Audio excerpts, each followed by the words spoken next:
జగత్తన్న తర్వాత అందరూ దేవతలే ఉండరు. దేవతలతో పాటుగా రాక్షస సంఘములు కూడా ఉంటాయి, భూత సంఘములు ఉంటాయి. ఈ భూత సంఘములన్నిటినీ కూడా ఎవరి యొక్క నియతిలో పెట్టాడు అంటే, ఎవరి పరిపాలనలో పెట్టాడు అంటే విఘ్నేశ్వరుడు యొక్క ఆధిపత్యంలో పెట్టాడు. విఘ్నేశ్వరుడు, అందుకే ముత్తుస్వామి దీక్షితారు వారు కీర్తన చేస్తూ భూతాధిపం అంటారు. భూతములకన్నిటికీ కూడా అధిపతి ఎవరు అంటే విఘ్నేశ్వరుడు. అంతేకాదు, విఘ్నేశ్వరుడు భూతములకు నాయకుడు.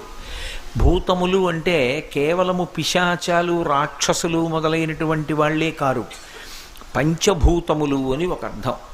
పంచభూతములు అంటే పృథివీ, ఆపస్, తేజో, వాయురాకాశములు. పృథివీ అంటే మట్టి, ఆపస్ అంటే నీరు, తేజో అంటే అగ్ని, వాయువు, ఆకాశము. ఈ ఐదిటికి కూడా అధిపతి ఎవరు అంటే విఘ్నేశ్వరుడు.